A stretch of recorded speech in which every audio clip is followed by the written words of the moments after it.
Hello, welcome back to the Music Check Podcast. This is episode number 52. This week, you're joined by myself, Ron. Ed. We don't have Bruce this week, so it's going to be a little different. But, still the same old show. So, why don't we jump right in then? Yes. You want to start with... We can start with Bruce since he's not here, because he did actually give us one. Oh, did he? Yeah, it was a Powerwolf. Oh, okay, yeah. You forgot that quick.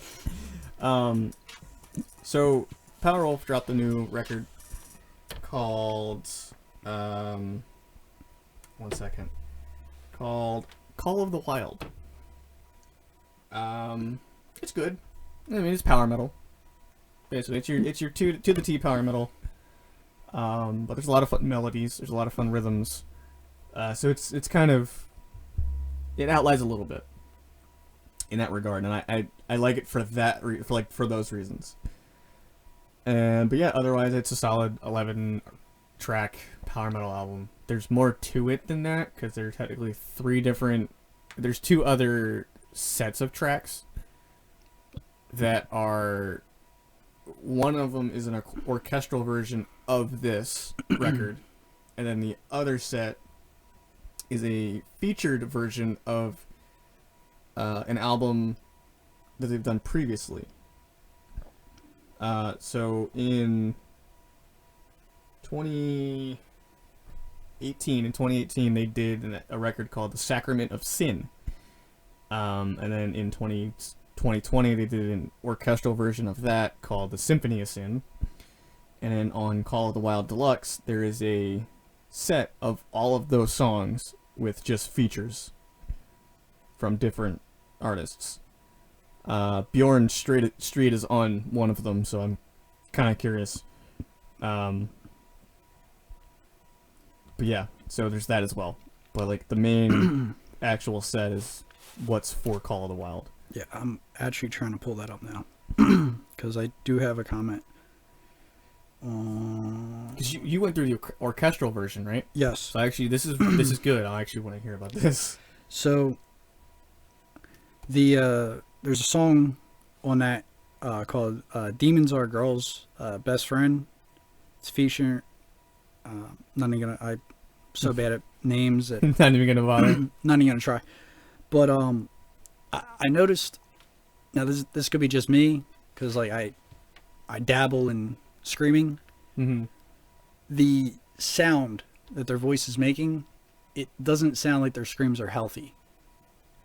Like, you know a healthy scream, Mm-hmm. and then you know an early Ollie scream. So, a lot of times, you can still replicate that same sound Yeah. in a healthy manner. It's just knowing how to do it. Because a lot of times, from what I know, and I'm no expert, so don't take what I say with a grain of salt.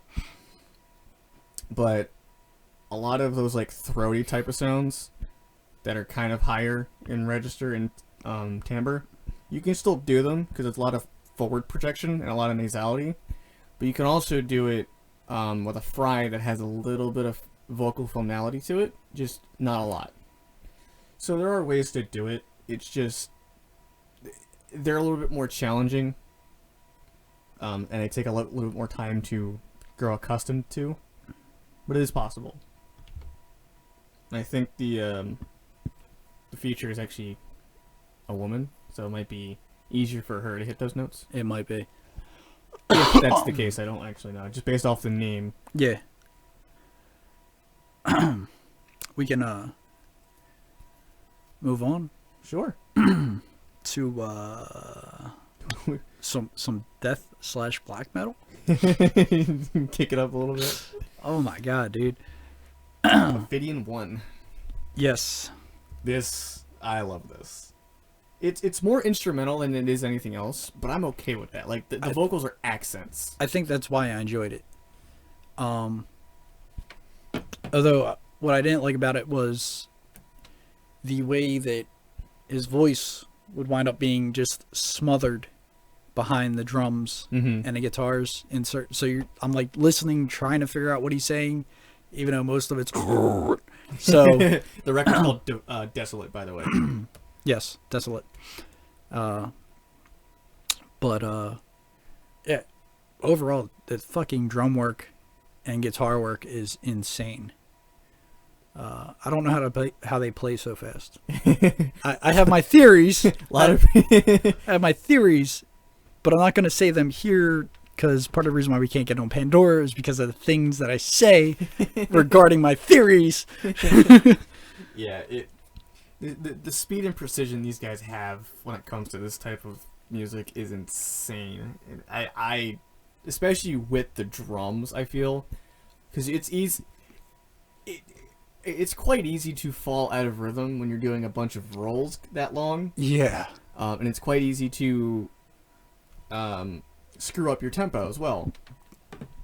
But these guys play for like 2 minutes straight of just straight rolls at times, and it's like, how? You're not human. It doesn't feel like you're human. I don't believe that you are human, sir. The and the guitar work is incredible. Yeah. Like their riffing is great. Great speed, great pace. Like it's one of those things where it's like death metal and deathcore can be so innovated upon by including actual riffs that have more structure than what they normally do, and a little bit more tasteful like change-ups. Yeah. Which is why it's why I like Slaughter to Prevail, because they do that. Yeah, I would say if if death and black metal is not your thing, like me, their song Diamonds, Yes. while it's up there. It's up there in tonality and everything, but I would say it's definitely something worth checking out so you can hear what I'm saying about the pace that these guys play at. It's nuts. Yeah, it's like I said, when I went through this and the other album by Cognitive, which was Malevolent Thoughts of a Hastened Extinction, Which was slightly heavier. Slightly.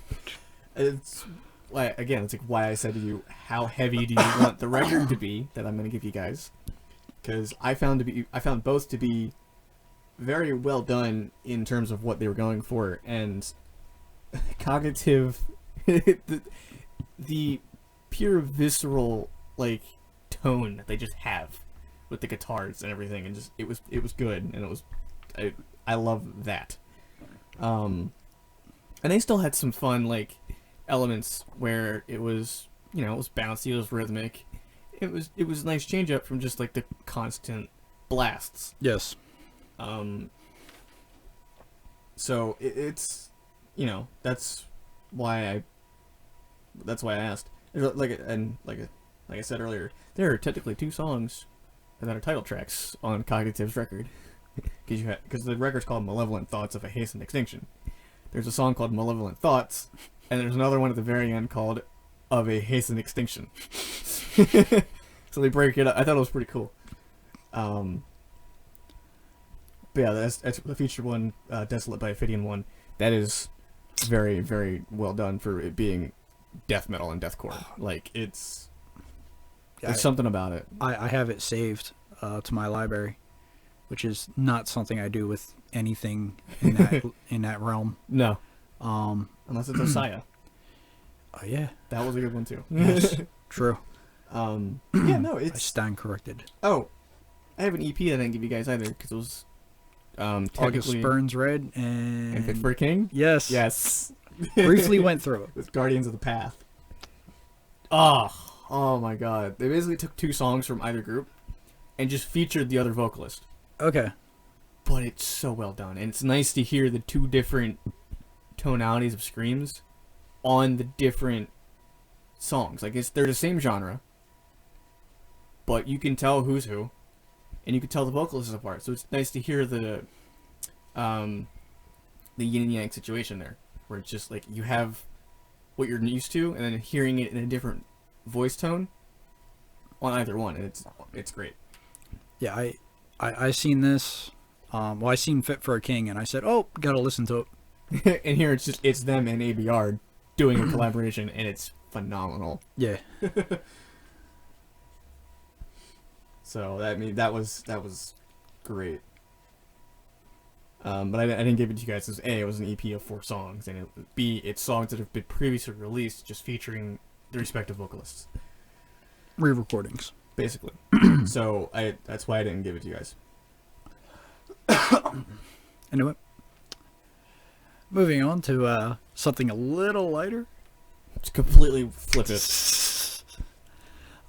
Illenium's Fallen Embers. Yes. Just, yes, give me more.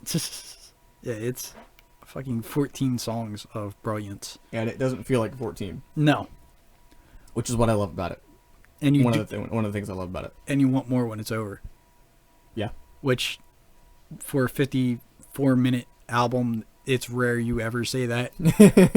But like I said, it doesn't feel like it's that long, and I had mentioned it before. It's like a lot of the melody choices and the instrumentals I love on this, and it kind of drifts around. Like you got Paper Thin, which has like punk elements to it.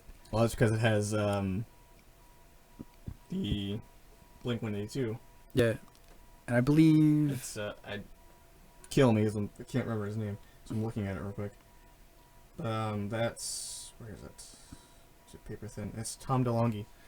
Tom DeLonge. Dude knows how to do his genre well, and it blends all basically seamlessly with what Illenium does. Yeah. So I thought it was really well done.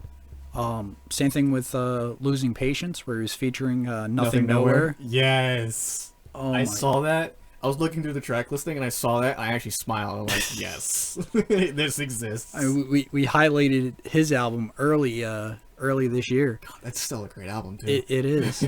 Trauma Factory. Still a good record. First Time featuring Ian Dior. Yep. Love that. But yeah, it's a lot of good names on here. It's a lot of great songs, man. He had Natalie Taylor on Fragments. Like, come on. It's an amazing work. I'm definitely going to be studying it. Yeah, like the pacing's done well. The storyline between the tracks, like how they flow together, that's really well done. The instrumentals behind everything, I love it. The way like the vocal tonalities match really well to the vibe of the song. It's a masterpiece in my opinion in terms of electronic music, which I don't normally say. I just found this to be really well put together. So it definitely, if you like Illenium, obviously check it out. But if you do enjoy your generic electronic dance type of music, give this a try. No, this is worth listening to. Absolutely. Flat out. If you like music. Wow, Ed, that was so in depth. So, yes. Fucking now this guy's got one hell of a system for actually making the music. I watched this YouTuber who specializes in recreating different artists' work. Mm-hmm. And he was doing a song by Illenium, and the amount of layers is insane.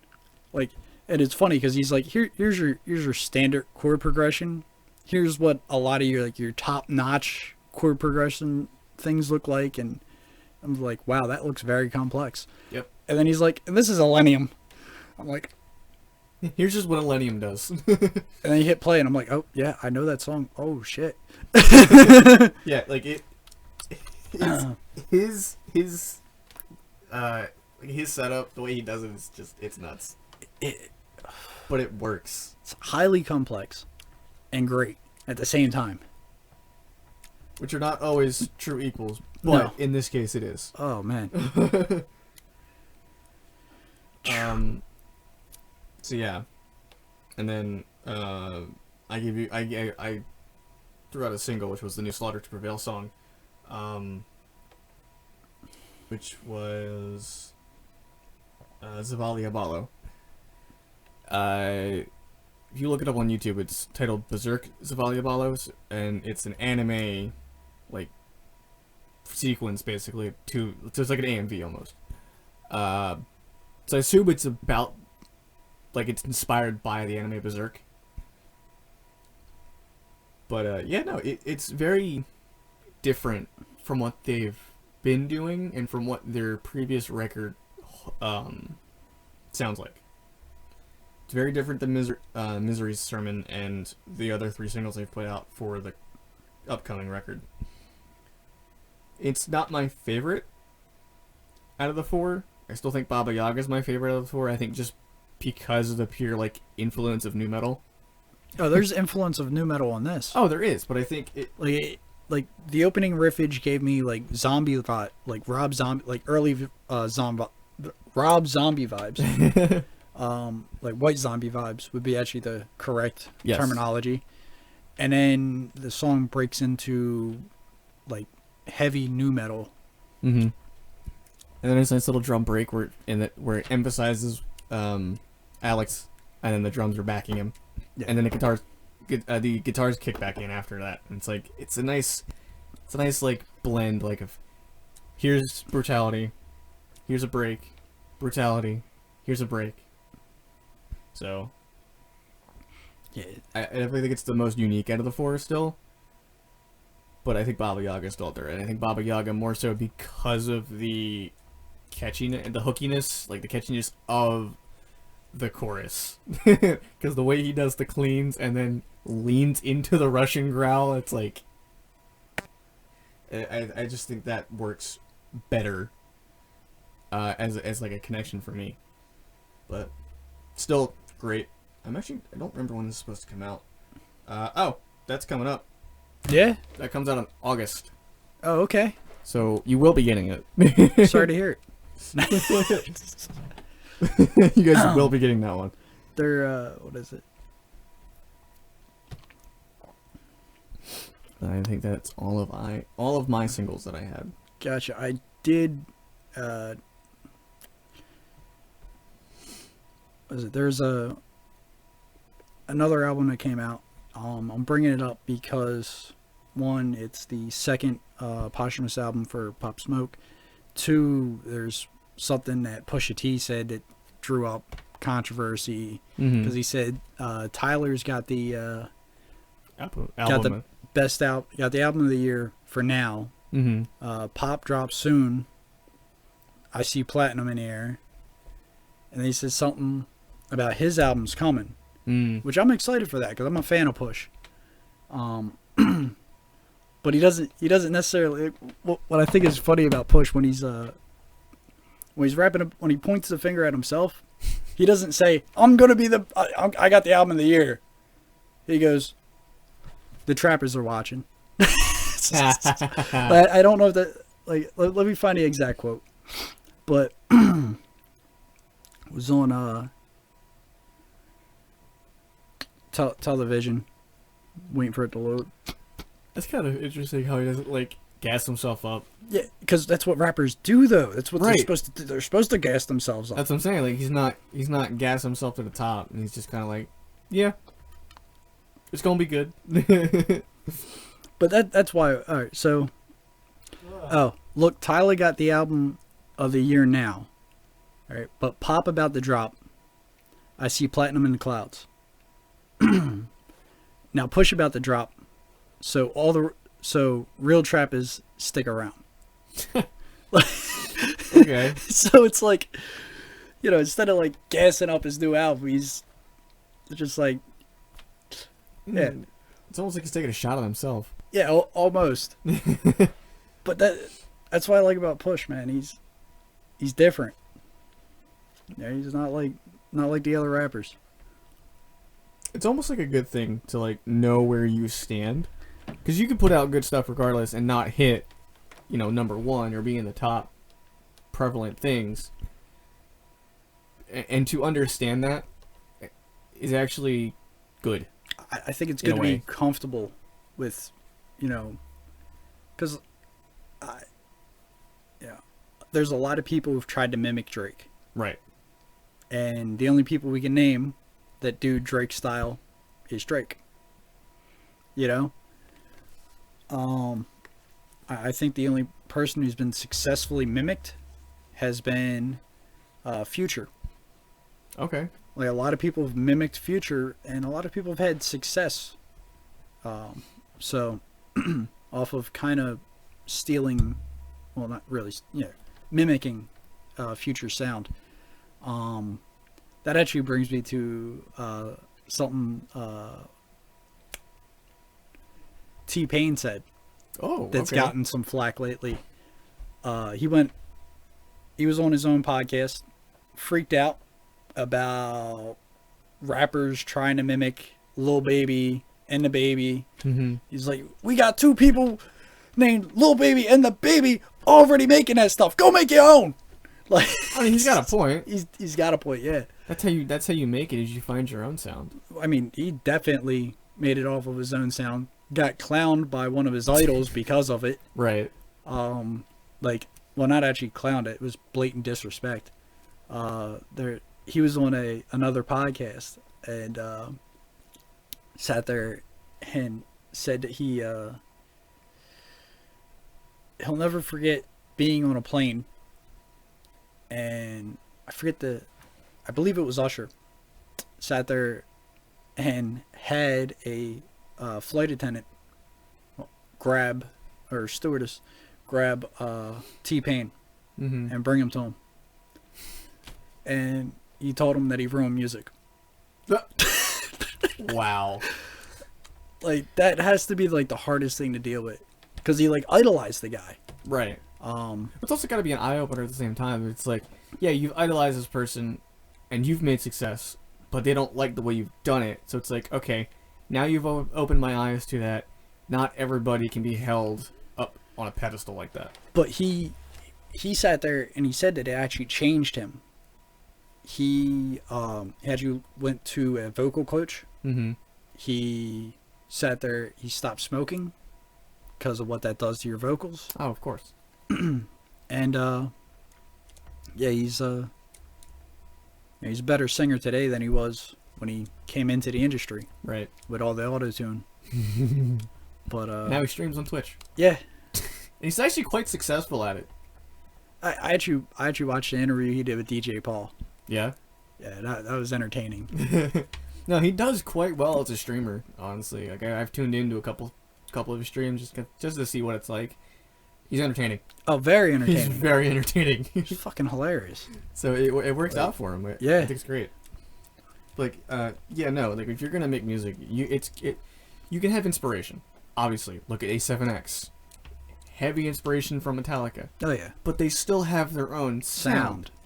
And I think that's always something you got to look at, and that goes for any genre. Like, once you find, like, if somebody has something that works, you can look at it and analyze it and go, okay, here's what they do, and this is probably what makes it work, because it's catchy, it may be different than everybody else, and it has a certain vibe to it and a certain tone to it.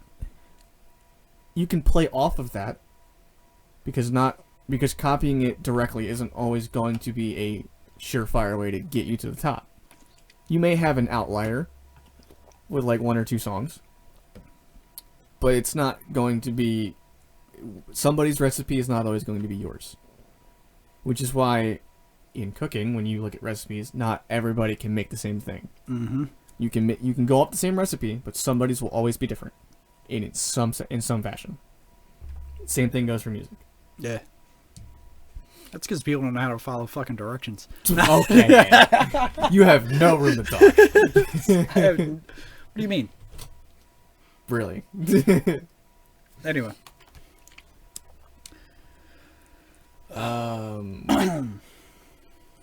We can go into intermittent. Where do you wanna go next? Just thinking break. Okay. Looking to start a podcast? Buzzsprout makes it really easy. Get your show listed on every major podcast platform with little hassle. You'll join over 100,000 other podcasters already using Buzzsprout. You'll get a really good website with audio widgets you can use on other websites, tools to help you promote your show, detailed analytics, and more. Follow the link to get started. It'll let Buzzsprout know that we sent you. If you sign up for a paid plan, you'll get a $20 Amazon gift card, and you'll be directly supporting us here at Music Chat Pod. Buzzsprout, the easiest way to get a podcast out there. What you been listening to? Well, I told you before we started that Tuesday of this week which was July 20th, which was it's the 4-year anniversary of Chester Bennington. Mm-hmm. So I've been on a slight Linkin Park kick, just to work myself through it. Because I opened Twitter and somebody I follow had said I am blasting Linkin Park every minute of the day that I can. And I was like, oh shit, that's right. That happened. So I've been in my head about it now for a little bit. So listening to the music kind of helps me get out of it. Yeah. So I've been on a slight kick. And I think, out of all the groups I listen to, I think I can genuinely say Linkin Park is my all-time favorite. Out of everything that I've listened to. Personally. And they were a great band. And it's funny to me because, like, I'm not the type of person that really gets too upset when someone who I don't know passes. Mm-hmm. His passing actually affected me. I grew up listening to his music, and maybe that's what it was. And maybe it was all the pain and anger that you could feel when he was singing. Because it helps you understand who he was as a person. Yeah. Chester had a way of writing his music in a way to where if you didn't know him and you heard a song that he wrote, you would then be able to understand a part of him. Whether it had been the traumatized part or the genuine good-hearted person he was. And his music, I can't say his music, their music touched everybody in some fashion to some degree. I mean, they took elements from everywhere. Exactly. Like, they took elements from nu metal. They took elements from rap. They took elements from pop. Because you look at One More Light, which is, I obviously Hybrid Theory and Meteora are like the top two. Oh yeah. I would actually put One More Light at my top 3. I would put that as my 3rd. And I love, why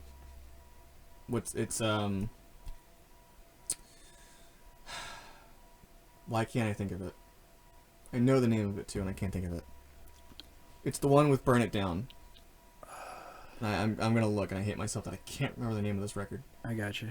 I remember. What was it? I remember the first time. I believe it was.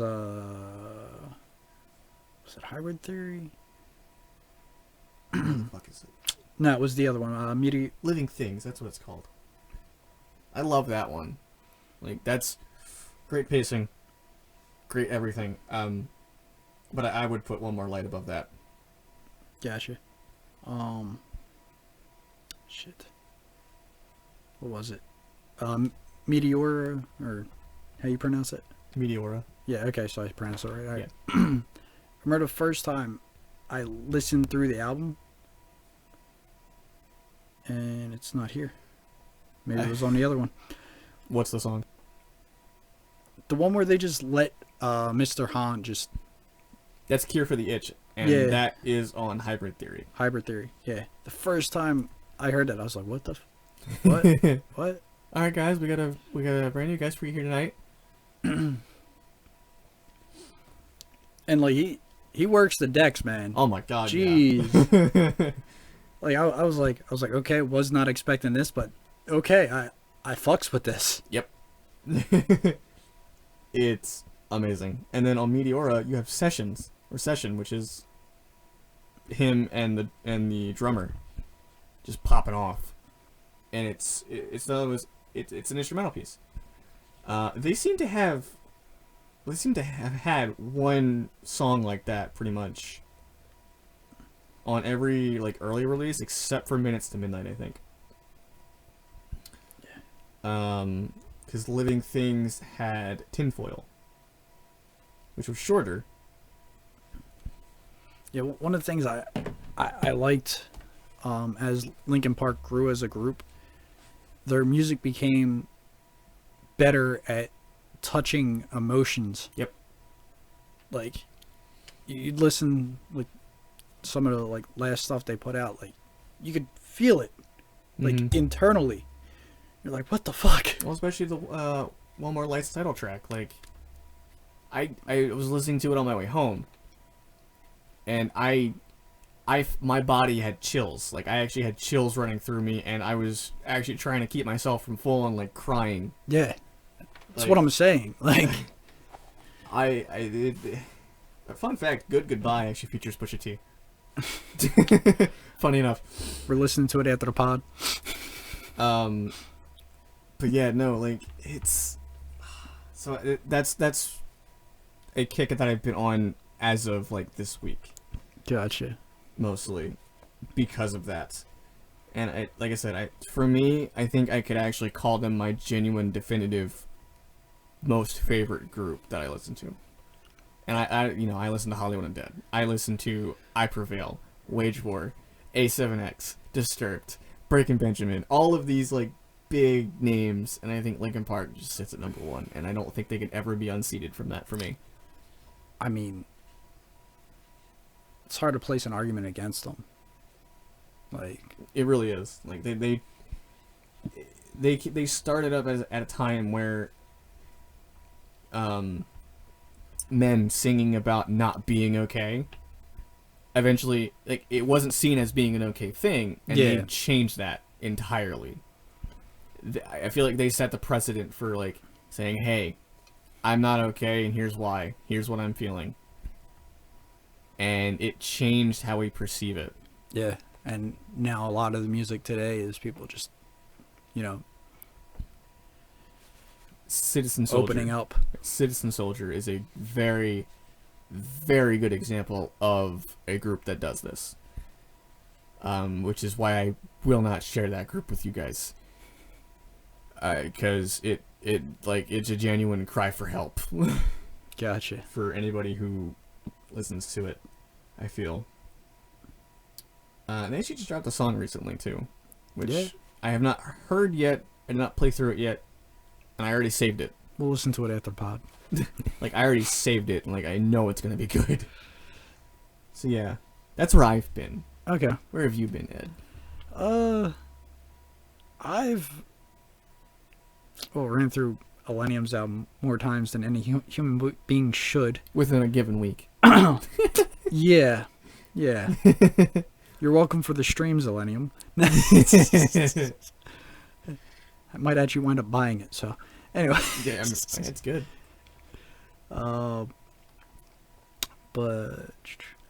yeah, it's been pretty much Illenium, JID.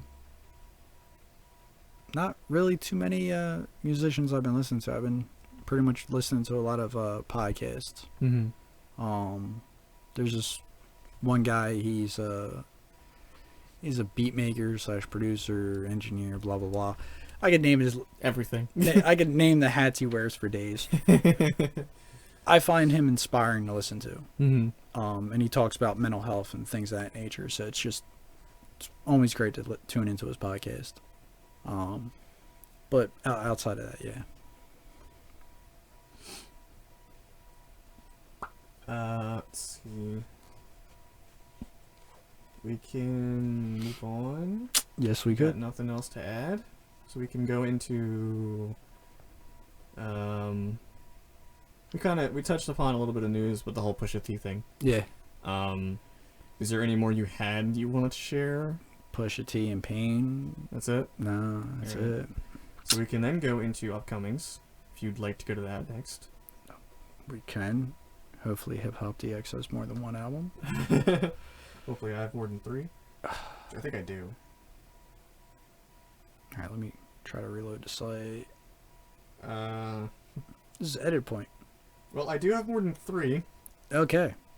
Actually, no, that's a lie. There's 3 listed. I will have. What's funny is, Hey! Here we go. Ophidian 1 was listed for last week, but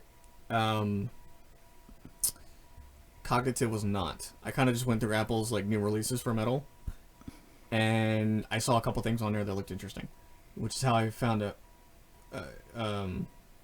So it was That's how I found them. So Gotcha. I'll probably have to do again because I have Heavy Water releasing Red Brick City, Lee Aaron releasing Radio On, and I think it's Youngway Malmsteen with Parabellum, all on July 23rd. Okay. So I'm gonna have to go through and find some other stuff. Gotcha. Let me do that now, actually. All right, yeah. So for July 22nd, which will be the day before this gets launched. Oh, Iron Maiden came out with a new song too, which I didn't go through. Gotcha. Called what is it? Fred Rowe is dropping Independence Day. For the 23rd, which is Friday, the day that this drops, Child is dropping Hope for Sale. Young Blues dropping Moon Boy. Lil Mo, Six Blocka, and Ruga is dropping Scrappers. Busy Banks is dropping Same Energy. The Kid Laroi is dropping Fuck Love. Parentheses Over You. I always get like kind of triggered when an artist sits there and puts Over You or I'm So Over You in a song. It just doesn't sound like they're over somebody. Like Dua Lipa's she's got a song where she says if you don't want to see me dancing with somebody, don't come around, don't come out. In it she says I'm so over you, it's scary. Oh no, so moved on, it's scary. I feel like if you got to put that in a song, you're not over that person. Well, they probably wrote it at a time. Yeah, when they're still feeling feelings. But it just to me, that's where my head goes when I see that. Back to upcomings. Ransom and Big Ghost LT are dropping Heavy Is the Head. That Wears the Crown. Dave is dropping We're All Alone in This Together. Childish Major is dropping Thank You, God, for It All. Ken Carson is dropping Project X. And Blue Steeb is dropping Giski. Giski. Giski. Sounds Russian, kind of. Which is probably not.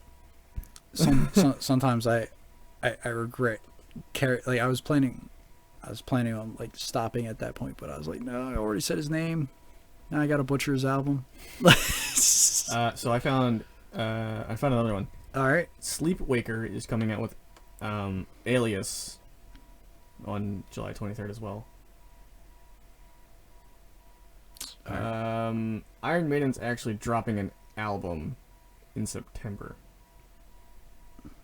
Interesting. Yeah. Okay. What you just said? Yes, Iron Maiden dropping an album in September. Gotcha. Why is the list like this? Oh, okay, hold on. It's not until September. We Butter the Bread with Butter is dropping in September as well. That album's called Das Album. Das Album. So how many times do they just break out into I don't know, but I want to find out. in the polka I want to find out. mid song? Who needs a breakdown when you can just polka? Why not both in this case? I can't think of polka right now. Yeah, a lot of what I'm seeing is not coming out next week. So we're coming out at the end of this week. So I'm kind of just gonna have to find something, and it may not be great, but I'm gonna give it to you guys if it's interesting enough. Every week I go diving. It tends to be, I tend to listen to like 10 different albums before I wind up recommending one. Some weeks longer. Here we go. Mordred is dropping The Dark Parade. Okay. This actually might be interesting. That does sound interesting. Kind of gives me some MCR vibes. Let's see. They are a. with that name. Oh, Oh, okay. they're associated with the very, according to this description, in the late 80s, San Francisco's Mordred was one of the first bands associated with the brief but extremely media-hyped stylistic fad called funk metal.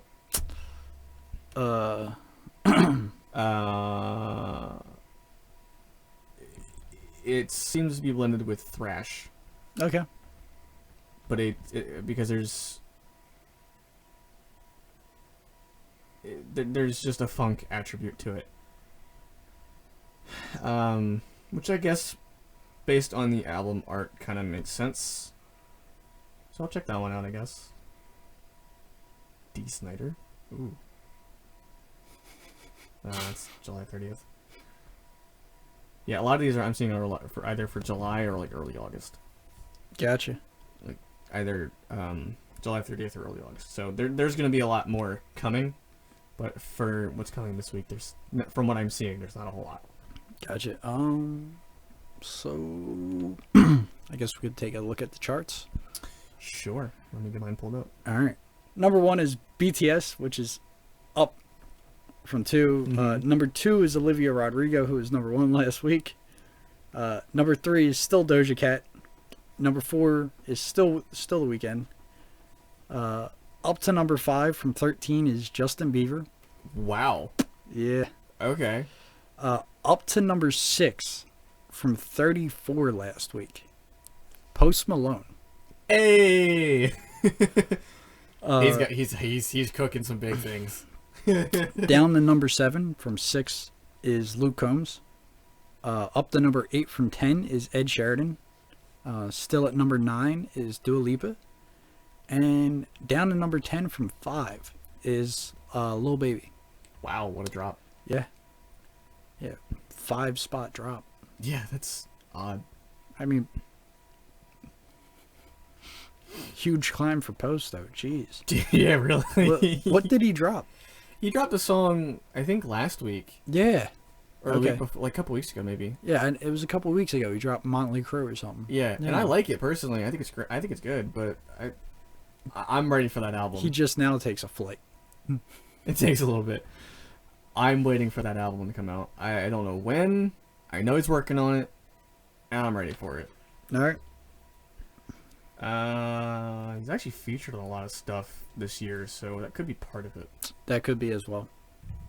And, with artists, with big artists, and people that have a large fan base, fans tend to go back through their catalog. So that could also be helping them. Probably. All right. He actually features on Life's a Mess 2, which was a posthumous song by Juice WRLD. Gotcha. Clever is also on that. That's also very good. That was a while ago, though. And then I have for the album 200 charts, we have still at number 1, Olivia Rodrigo with Sour. Still at 2 is Doja Cat with Planet Her. Up to 3 is Morgan Wallen with the double album. Up. Up to 3. He was number 4. He replaced. He kicked Lil Baby and Lil Durk down with the Voice of the Heroes, so they're at number 4. Polo G is up to 5 from 7 with Hall of Fame. Dua Lipa is up from 8 to 6 with Future Nostalgia. Tyler the Creator is down to 7 from 6 with Call Me If You Get Lost. Bo Burnham went from 11 to 8 with the songs from his Inside Special. After Hours by The Weeknd went from 15 to 9. No shit. And staying at 10 is Moneybagg Yo with A Gangsta's Pain. Stop. It's one of the best rap albums dropped this year. And that's saying something because Tyler's album was great. And so was Cole's album was great. Yeah, I was like, J. Cole's like, I understand why Bugsy Malone's album's not on the U.S. Album charts because he's from the UK. But that was definitely a great album. Yeah. But Dua Lipa's album, Future Nostalgia is just like, it's going strong. it's a good fucking album. I think it's her best album. Probably it seems Flat like out, it. Like stream-wise, it seems to be. Compared to her other albums, and she's made good albums in the past, it's her best album. It's for sure. That's impressive. Yeah. Moving on to the singles Hot 100 chart. A new entry is at number 1 is "Permission to Dance" by BTS. Yep, that's kind of figured that one. Still at number 2 is "Good for You" by Olivia Rodrigo. Never heard. New entry at number 3 is "Stay" by Kid Laroi and Justin Bieber. Oh, well, that's probably. Down to number 4 from 3 is "Levitating" by Dua Lipa featuring DaBaby. Oh. It's funny, on Dua Lipa's album, there's 2 versions. There's the version without DaBaby, and I'm so used to hearing, because we have a radio at work, I'm so used to hearing the version with DaBaby. Right. You gotta on play the radio. You gotta play the features. So hearing it without the feature, I was like, This is the same song. where's DaBaby coming? Down to number 5 from 4 is "Kiss Me More" by Doja Cat featuring SZA. No thanks. Sorry to hear it. I know you would. So, still at number 6 is "Bad Habits" by Ed Sheeran. Down to number 7 from number 1 last week is "Butter" by BTS. It must be like weird to replace your number 1 song with a number 1 song. That must be a luxury. It's got to be. Oh, it has, yeah. I mean, BTS is so successful now. It's like, it's weird because, is that the end of the chart, or do you still have more? I still got a couple more. But... I'll let you go. I'll make my thought. Montrero by Lil Nas X is down to number 8 from 5. Still at number 9 is "Save Your Tears" by The Weeknd and Ariana Grande. And number 10, still at number 10, is "Deja Vu" by Olivia Rodrigo. Okay. But what I was gonna say is that it amazes me that for what BTS is, they're basically just a Korean boy band. Yeah. They're successful. Yeah. Which is, it's odd for non-Americans to show up on the American charts as strongly as they do. Yes, and for have such a large and successful fan base. Yeah. For being a boy band in 2021. Yeah, Like, it's so weird. And I actually do some of their music. They do a very good job, because we talked about an album. Yeah, we did. We talked about one last year. Last year, yeah. Anna recommended it. It was very good. Oh, it was insanely good. So like they very diverse too. Yes. So they have a very good sound for what they do. It's so odd to really think about it, like, because they're basically just a boy band.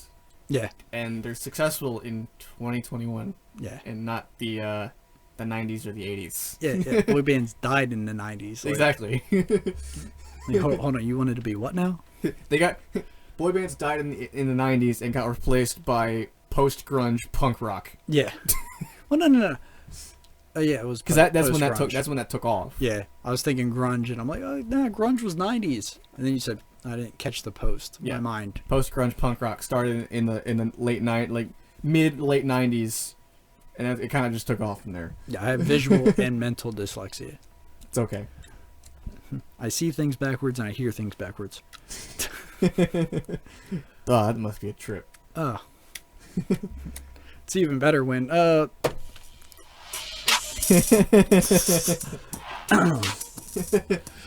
right. We ready to wrap? I think so. So yeah, that's gonna wrap up episode 52 of the Music Shack podcast. It was just Ed and I this week. We still made it work. Yeah. Yeah. Good week actually. We didn't have a lot to talk about, but there was still good content in between to really fill up space, which I think is nice. Yeah. It's always good to have that. So yeah. Overall, I'd say pretty good release week. Yeah.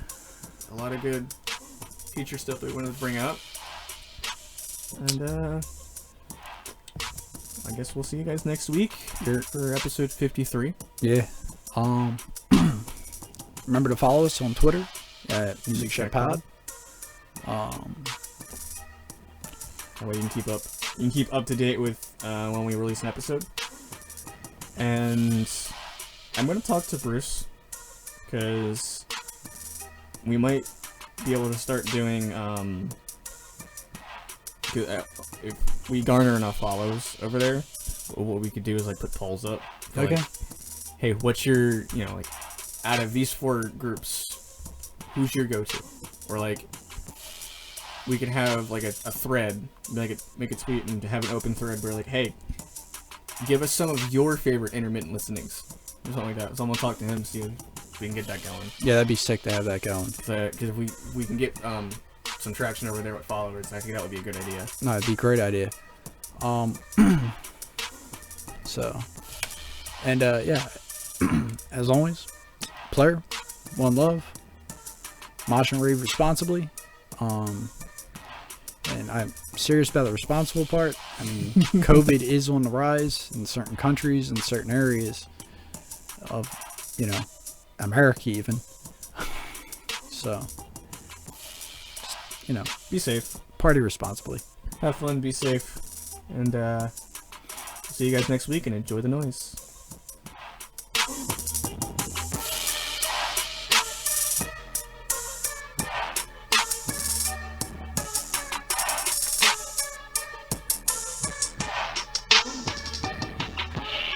Your mind is now mine.